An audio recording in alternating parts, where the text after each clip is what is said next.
Hello my dear health seekers, Inga from Health Origins here, and today it's a super quick and handy recipe, homemade curry powder. So if you run out of curry powder, or if you want to actually make your own so it's really fragrant, really fresh, then this is the recipe for you. Let's begin.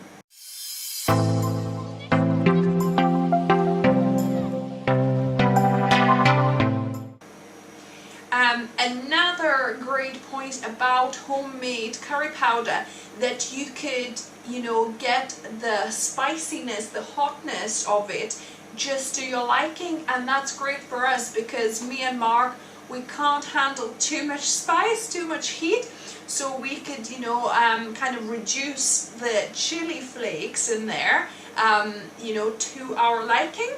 So what you need to begin with, you need a pan, so the bigger the better, the frying pan, and then we're gonna dry fry our spices. So we have, you could half this recipe if you don't want too much powder. So this is 4 teaspoons of cumin seed, so I'm gonna add these quickly.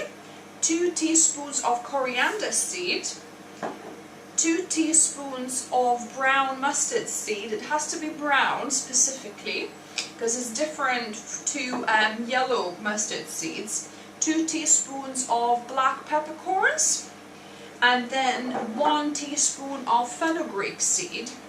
So I'm gonna basically mix all of these spices and make sure they are distributed on my pan evenly, and I've got my pan on kind of medium low. So basically we want to dry fry these for a few minutes until we can start seeing maybe cumin will turn brown or burn the quickest, so we need to keep an eye on that. We don't want to burn these, but just slightly toast the seeds so that they develop this amazing yummy aroma. And then the other 3 ingredients that we're going to add after we mill these is some chili powder. So this is actually just 1 1/4 teaspoon of chili flakes. Actually, I'm going to reduce this because it's still quite a bit. Don't want this to burn too quickly. So just nicely toast, and then just kind of either mix it or flip it like that so that they toast evenly. So yeah, so this is 1 teaspoon and 1/4 of chili flakes. That will be more than enough for us. But half of the recipe, so this recipe I'm doing that I learned in the Muth's cooking school. I was doing my vegan diploma there. Lovely ladies at the Muth, so this is their recipe. So for half the recipe they were using 6 dried chilies, so would need 12 dried chilies. Oh my goodness, that will be way too much for us. So I'm just using 1 1/4 teaspoon of chili flakes here, and that will be more than enough.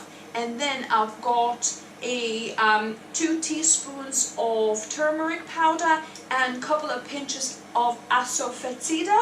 I'm not quite sure even how to pronounce it, asafetida. I'll put the whole ingredients list in the description below. So yeah, so these 2 we're going to add afterwards, and the chili flakes I'll just drop in at the very end, just for a few seconds or so. So yeah, just give it a shake, and just watch out for the just watch out for cumin seeds.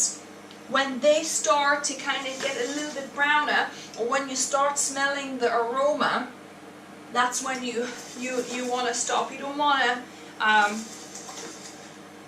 dry fry them for too much because you don't want to burn them basically. Because cumin seeds very quickly go from nothing to burned. Yeah, so I think maybe another minute and I think we'll be good. So I'll add the my chili flakes to this just for the last minute. Give give it a stir. Because the pan is still hot, these keep on you know, cooking, so I just want to put them in a different container. Yes, top tip, do not put your chili flakes in with the ingredients to fry, because oh my goodness, I nearly choked. You know, the smoke, the chili smoke that comes up from it, it just goes straight into my throat and lungs.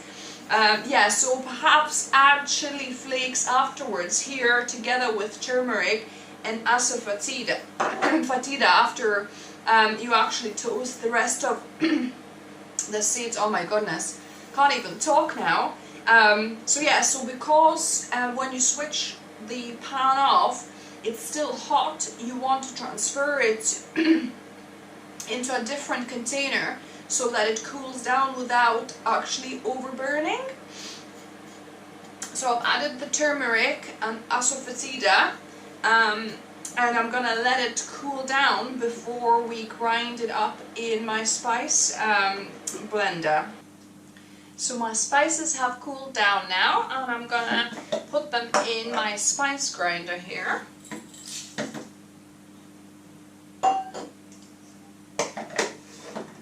And we're gonna grind them up.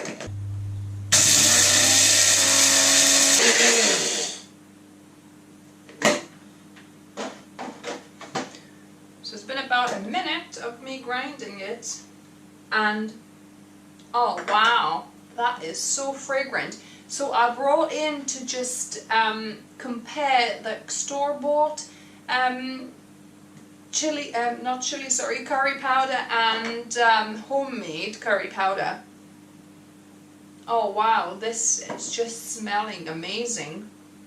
This smells so different. So this is Sainsbury's own mild curry powder, and it's actually different ingredients in here. There's stuff like cardamom, cassia, which is like cinnamon a bit. Well, yeah, so it's a type of cinnamon. There's cloves, there's bay leaf, so there's actually different ingredients in this one, and it smells more kind of fruity, whereas this, oh, tastes so of cumin, coriander seed. This smells really, really delicious. And now, after I've blended it, I've got a glass jar that I just labeled curry, and then I'm just gonna store it in there and use it for making my curries. But oh, there's nothing better than, you know, freshly made curry powder, because that just, you know, makes your curries taste amazing. So yeah, so if you try this, let me know what you thought of it. If you like this video, give me a thumbs up. If you're new here, subscribe for more videos just like this on Wednesdays and Saturdays. And remember, food is fuel, so be mindful of what you put in the body. Until next time.